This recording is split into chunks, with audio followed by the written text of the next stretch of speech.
Hello guys, in this video I'm going to show you how to set the currency in the Temu app. First, let's open up the app. Here it opens up in the home menu.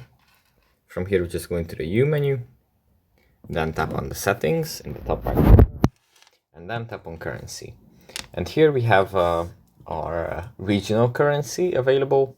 So if you are from Romania, let's say, we have Romanian lei as one of the currencies. And then we also have euro, which is Europe's